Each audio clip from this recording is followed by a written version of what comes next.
ఓం శ్రీ గురుభ్యో నమః. అందరికీ నమస్కారం.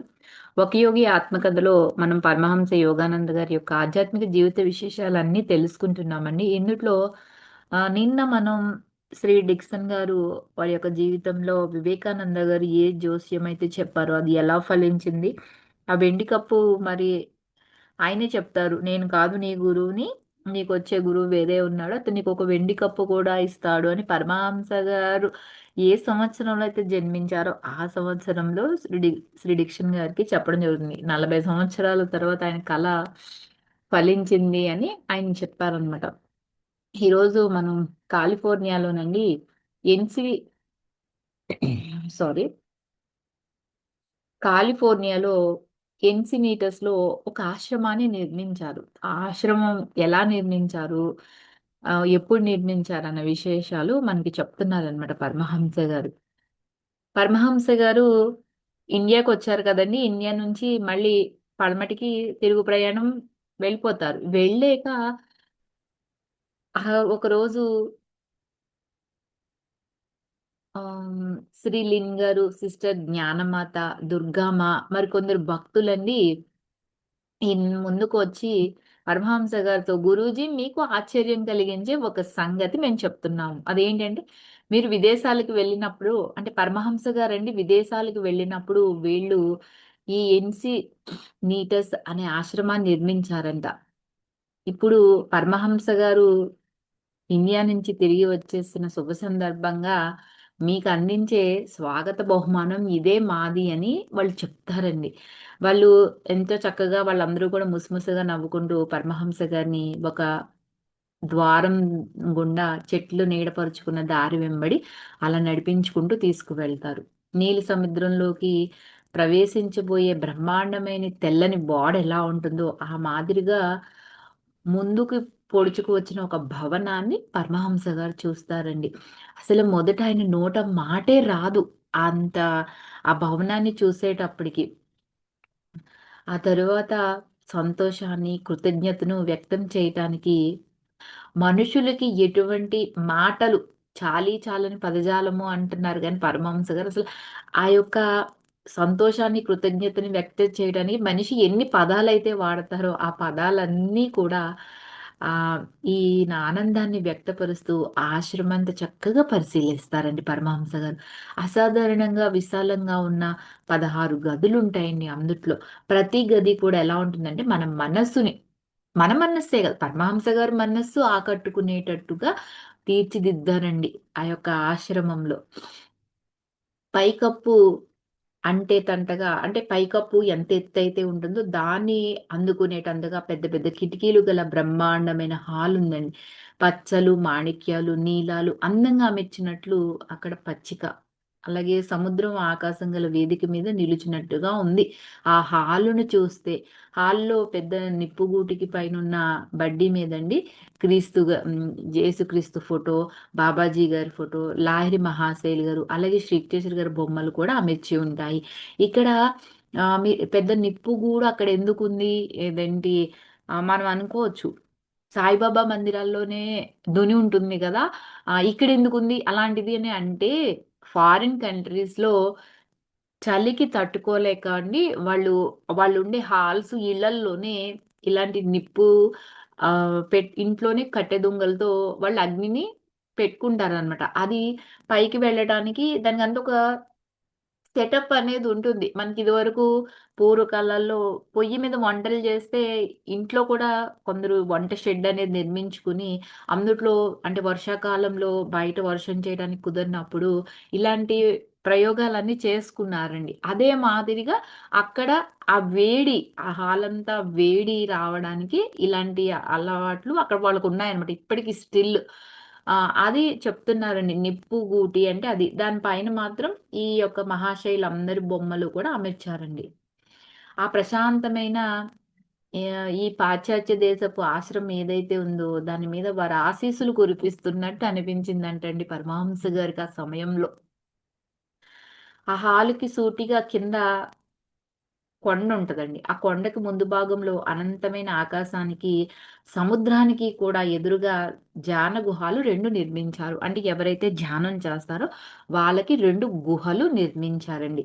పైన పచ్చిక బయల్లో అనువుగా ప్రత్యేక ప్రదేశాలు, ఎంతో ప్రశాంతమైన పొదరిండ్లు, గులాబీ తోటలు, అలాగే యూకలిప్టస్ తోటలు, పండ్ల తోటలకు వెళ్ళే దారులన్నీ కూడా ఎలా ఉన్నాయంటే నాపరాయి పరిచేశారండి.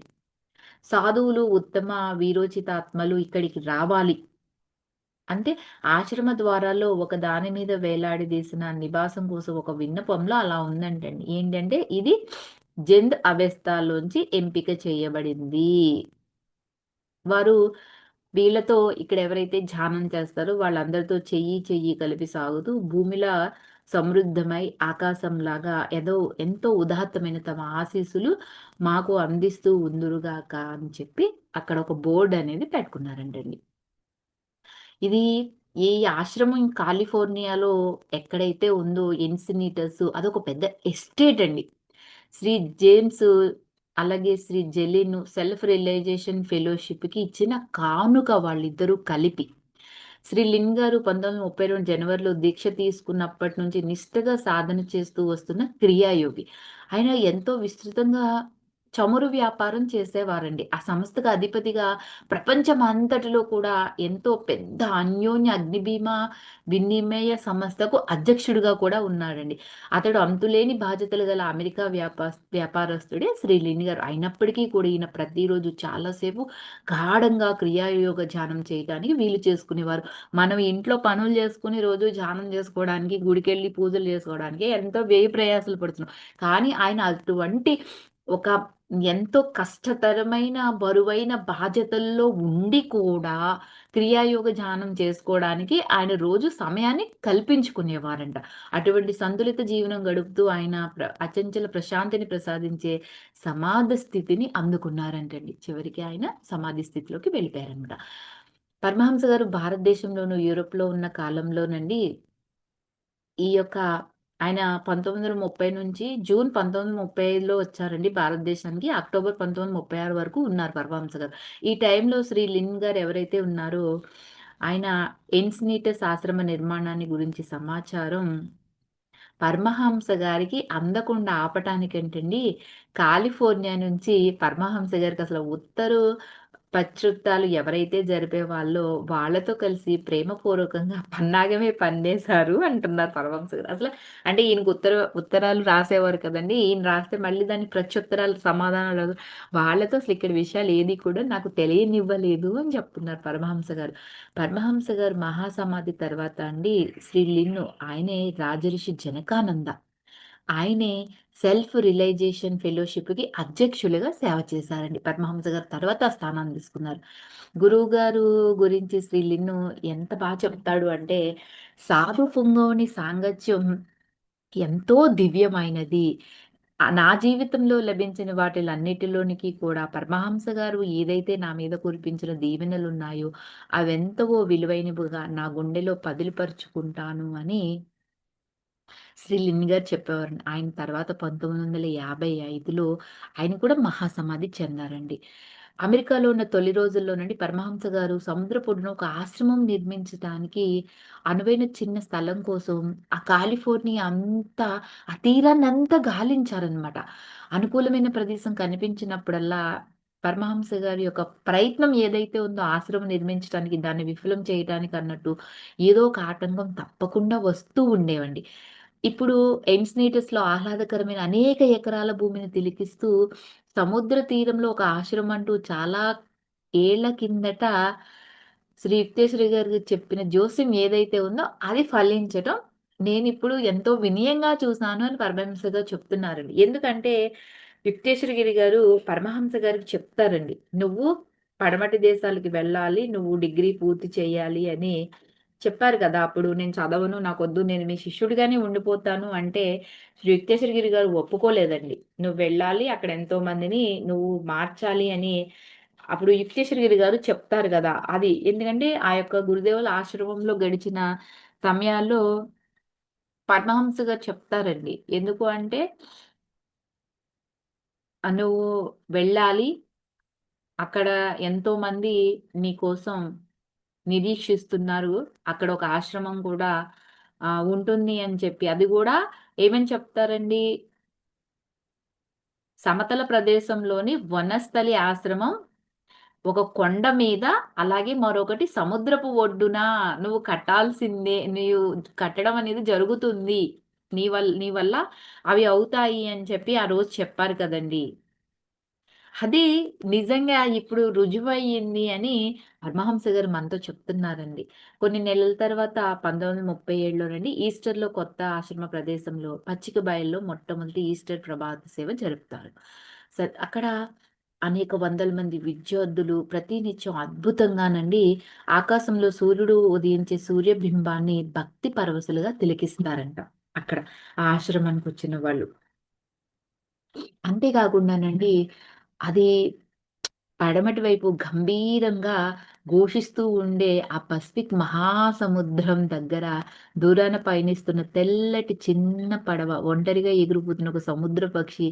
దానిని చూస్తూ ఉంటేనండి, ఆ పరమేశ్వరుడు శాశ్వత ఉషస్సుతో మళ్ళీ నువ్వు పునరుత్థానం చెందావు క్రీస్తు వాసంత రవిబింబంతో మాత్రమే కాదు అన్నట్టు పరమహంస గారికి అనిపిస్తుందండి. అనేక మాసాలు చక్కగా ఆనందంగా గడిచిపోతాయండి. పరిపూర్ణ సౌందర్య కీర్ణమైన ఆ ఎన్స్‌నీటస్ ఆశ్రమంలో చాలా ఏళ్ల కిందట పరమహంస గారు కొన్ని పథకాలు వేసుకున్న 'కాస్మిక్ చాంట్స్' అనే రచన పూర్తి చేశారు. అదేంటంటే విశ్వగీతాలు.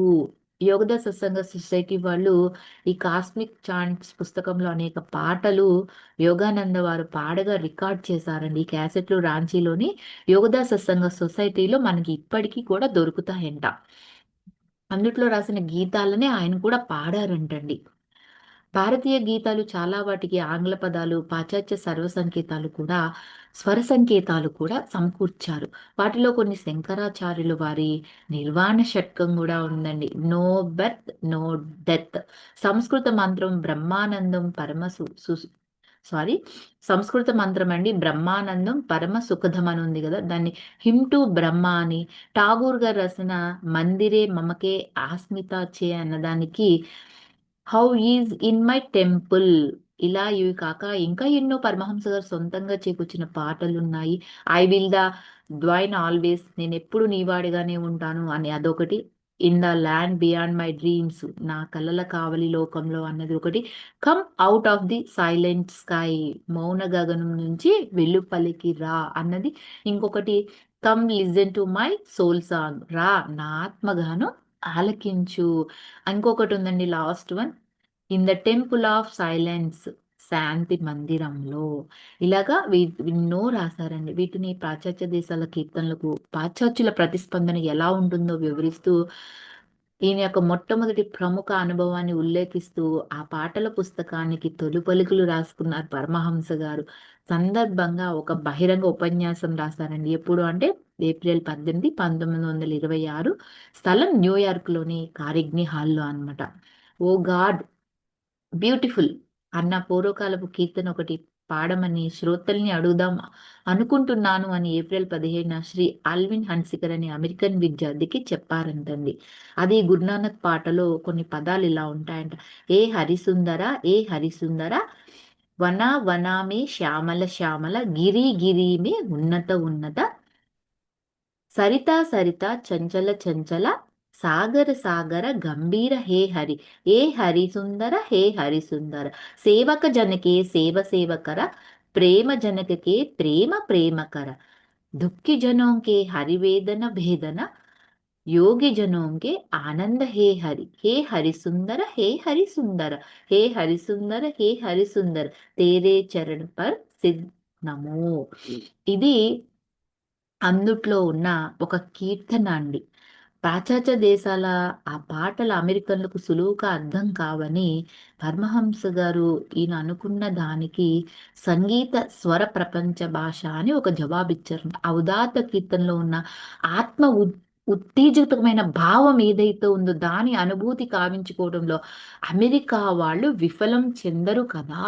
అంటే ఇప్పుడు మన భాషకి సంబంధించిన దాంట్లో మనకి చెప్తే దాన్ని మనం అర్థం చేసుకోగలం కానీ ఇతర భాషల్లో చెప్తే మనం అర్థం చేసుకోలేం కదా. అలాగే అమెరికా వాళ్ళు అంటే వాళ్ళకి ఇంగ్లీష్ భాష మాత్రమే వచ్చు కాబట్టి వాళ్ళ భాషకి అనుగుణంగా దాన్ని నేను అన్వయించి చెప్పినప్పుడు ఆ దానిని అనుభూతి చెందటంలో వాళ్ళు బాగా అర్థం చేసుకుంటారు కదా అని చెప్తున్నారండి. మర్నాడు రాత్రి ఒక గాడ్ బ్యూటిఫుల్ అన్న పాటలోని భక్తిపూర్వకమైన స్వరాలు ఒకేసారి 3000 కంఠాల్లోంచి వెలువడ్డాయండి. గంట సేపటికి పైగా విన్నారంటండి వాటిని. ప్రియమైన న్యూయార్క్ వాసులు, విసుగు తెలియని మీ హృదయాలు సరళమైన ఈ కీర్తగానంలో ఆనంద తరంగాల్లో మీరందరూ లయమైపోయారు అని చెప్తున్నారు. భగవంతుడి దివ్యనామాన్ని ప్రేమతో గానం చేసిన భక్తులకండి ఆ రాత్రి ఆ దివ్య మహిమల వల్ల జబ్బులన్నీ నయమైపోయినాయి అంట. అసలు ఎంత గ్రేట్, ఎంత అద్భుతం అండి అసలు.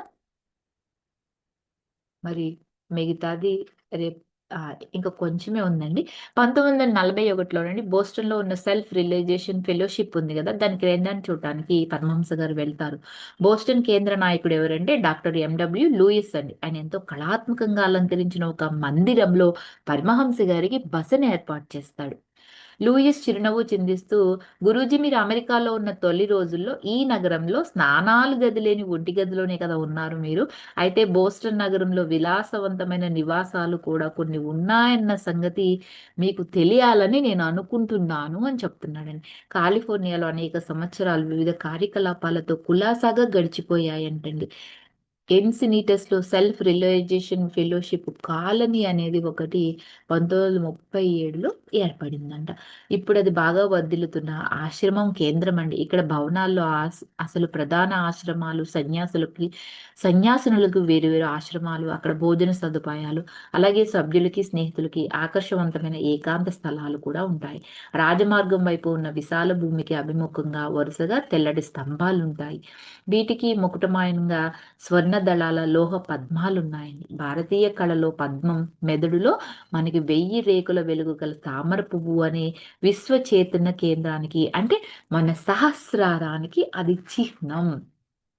అలాంటి కాలనీలో జరిగే అనేక కార్యకలాపాలు సెల్ఫ్ రియలైజేషన్‌లో ఈ యొక్క ఆ యొక్క ఆశయాలను అనుసరించి శిష్యులకి బహుముఖమైన శిక్షణలు కూడా ఇస్తాయండి.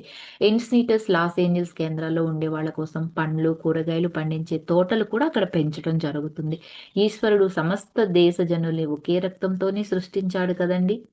ప్రపంచ సోదరత్వం అనేది పెద్ద మాటే కానీ మానవుడు తన ప్రపంచ పౌరుడిగా పరిగణించుకుని తన సానుభూతుల్ని విధిగా విస్తరింప చేసుకోవాలి. అంటే నేను ఈ దేశ పౌరుడిని, నేను ఇంతే ఈ భారతదేశంలోనే ఉంటాను, ఈ అమెరికాలోనే ఉంటానని ఇక్కడి పరిధులకి మనం పరిమితం కాకూడదని చెప్తున్నారు. ఇది పరమహంస గారు నా యొక్క అమెరికా, నా ఇండియా, నా ఫిలిప్సేన్, నా యూరోప్, నా ఆఫ్రికా వగైరాలు నిజంగా అర్థం చేసుకున్న వాడు సుఖమయ జీవనానికి అవకాశం పొందకుండా ఉండనే ఉండడు అని చెప్తున్నారండి. శ్రీ యుక్తేశ్వర గారి దేహం భారతదేశంలో తప్ప మరెక్కడా నివసించనప్పటికీ కూడా ఆయన ఈ సోదర భావ సత్యాన్ని ఎరుగుదురంటండి. ప్రపంచమంతా కూడా నా నివాస భూమి అని చెప్పేవారు. అదే పరమహంస గారు కూడా చెప్తున్నారు. Thank you for watching. Like చేయండి, షేర్ చేయండి. మీ విలువైన అభిప్రాయాలన్నీ కూడా తెలియచేయండి. మళ్ళీ రేపు వేరే ఇంకో టాపిక్ మీద మనం తెలుసుకుందామండి.